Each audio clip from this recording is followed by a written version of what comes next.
All right, let's start chapter 11, Modern Atomic Theory. We're going to start with Rutherford's atom. All right, this is one of the first models of the atom that we think of today. The atom has a small, dense nucleus, which is positively charged, contains protons and neutrons. Protons have a +1 charge and neutrons have no charge. The remainder of the atom is mostly empty space and contains electrons, which have a -1 charge or a -1 charge. Here is a diagram of Rutherford's atom.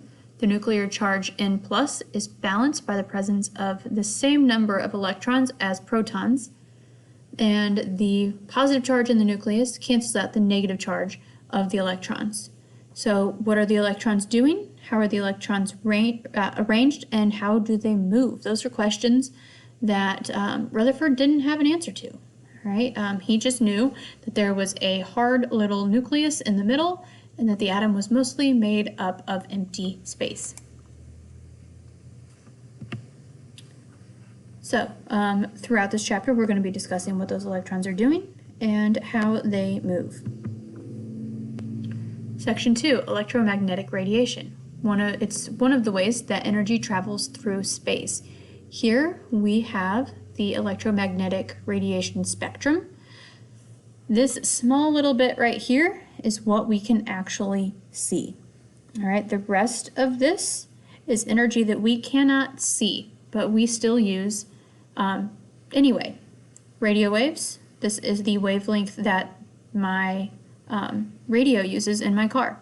Microwaves, this is what we use to heat our food when we use a microwave. Infrared heat, this would be like heat lamps at like a buffet, or a heat lamp that you use to, keep in your chicken coop in the wintertime. Ultraviolet light, so anytime you've used a black light, that was ultraviolet. And we use X-rays in medicine. And we use gamma rays if you want to become the Hulk. Characteristics. Wavelength is represented by lambda and is the distance between two peaks or two troughs in a wave. So the peak is the highest point. So from highest point to highest point, that is the wavelength. Or we could go from the lowest point to the lowest point. And that would still give us our wavelength, represented by lambda.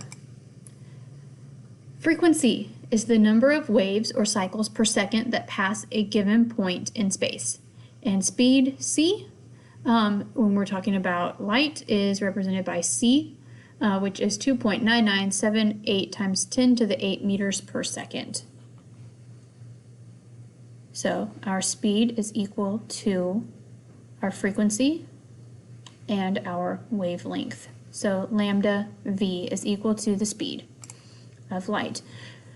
So the dual nature of light, it acts as a wave and as a photon, which is a pack of energy. So here we have light acting as a wave, and here we have it acting as a stream of photons, which are discrete packets of energy. Different wavelengths carry different amounts of energy. The shorter the wavelength, the more energy it has. The longer the wavelength, the less energy it has. Emission of energy by atoms. Atoms can give off light. They must first receive energy and become excited. The energy is released in the form of a photon. The energy of the photon corresponds exactly to the energy change experienced by the emitting atom. So here we have an excited lithium ion. It gives off some of its energy in the form of a photon emitting red light, and the lithium is now in a lower energy state. Atomic states. There is the excited state when the atom has extra energy, and the ground state when the atom is at its lowest possible state.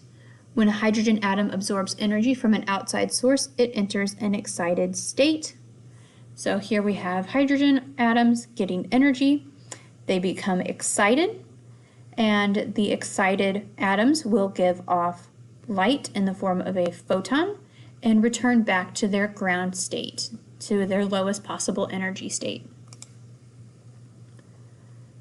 So here we have an energy level diagram. Energy in the photon corresponds to the energy used by the atom to get to the excited state. So the same amount of energy that the atom brought in is the same amount of energy that is given off.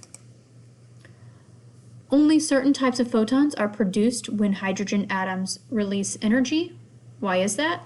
Well, because there are only certain energy levels that that atom can go to. It can only absorb and release so much energy. So if it absorbs a certain amount of energy, it gives off a band of red light. A certain amount of energy, it gives off a green light, and so on. Quantized energy levels. Since only certain energy changes occur, the hydrogen atom must contain discrete energy levels. So here we have 4 discrete excited states. One here, one here, one here, and one here. So when the atom falls from this highest level to this level, it gives off one color of light. When it goes from this level to this level, it gives off one color of light.